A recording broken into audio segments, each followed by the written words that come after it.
You know, when you think about it, the story of humanity is really the story of movement. It's about getting from here to there.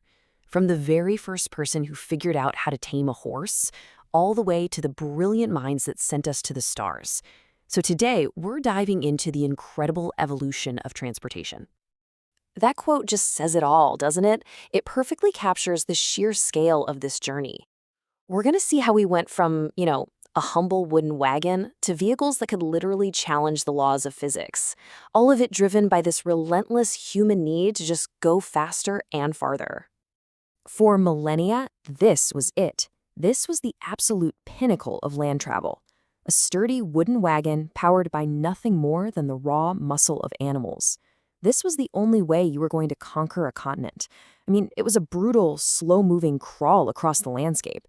But you have to remember, in its time, this thing was a revolution. And now, well, now there's this. We went from wagons being pulled by oxen to a machine that could literally escape Earth's gravity. So how on earth did we make that kind of staggering leap in just a couple of centuries? Well, let's break it down. Okay, so our journey really begins with us just mastering the world right around us. For thousands and thousands of years, transportation just meant one thing: harnessing the raw power of nature. We're talking animal muscle on land and the force of the wind out at sea. This right here, this was basically the engine of the entire ancient world. I mean, think about it. From the very first sleds and the chariots that used in battle to these huge wagon trains that settled whole continents, animal power was the foundation of everything: trade, exploration, society itself. It was the only way you could move heavy stuff over land. Period. This contrast is just wow. It shows you the insane scale of our progress. The absolute peak of ancient speed was a Roman chariot. In a race, it could hit a pretty impressive 30 miles an hour. But then you put it next to a modern supercar, and it's just such a stark reminder of how far, and boy, how fast we've come. But, mastering land was only half the battle. The huge, vast oceans became our first real global highways. For centuries, these magnificent sailing ships, like the Santa Maria here, let explorers connect entire continents. They were literally charting the course for a whole new era of global trade. And then, everything changed. The first great disruption, the big one, the steam engine.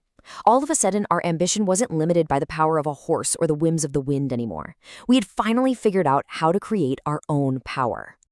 The impact of steam on land was just explosive. This timeline shows you the incredible acceleration. In a little over 100 years, we went from a simple, clunky engine used in a mine to the Mallard, a machine just screaming down the tracks at over 125 miles per hour. These iron horses, as they called them, didn't just move people. They literally shrank continents. And this revolution wasn't just stuck on land either. Out at sea, steam power was a total game changer. It untied ships from the mercy of the wind. For the first time ever, ocean voyages became fast, they became reliable, and they connected the global economy in a way that was just, well, it wasn't possible before. All right, so next up came the revolution that put power directly into the hands of ordinary people: the internal combustion engine. It was smaller, it was way more efficient, and it was about to completely shape society as we knew it. Now, if there is one machine that defines this entire era, it's got to be this one, the Ford Model T. Look, it wasn't the first car, not by a long shot, but it was, without question, the most important car ever built. And why?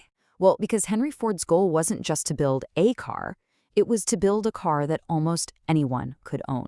And that was a massive shift in thinking. Transportation was suddenly becoming personal. You see, the real magic of the Model T wasn't even its engine.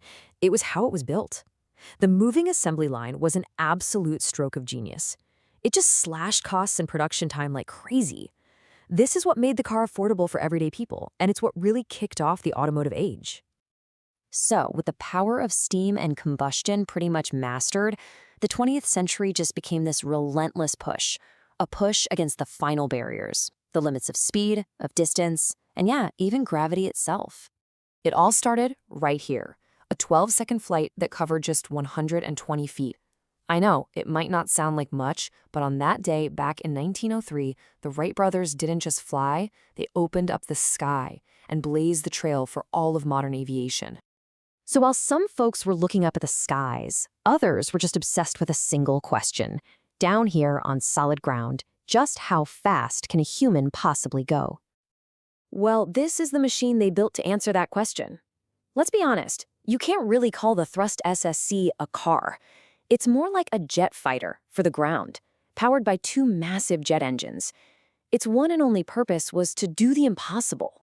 And in 1997, it did it. 763 miles per hour. That is the world land speed record. I mean, that's just an absolutely staggering number. Let that sink in for a second. This vehicle was moving so fast across the desert that it literally outran the sound of its own engines. It actually created a sonic boom. A car that broke the sound barrier. Incredible.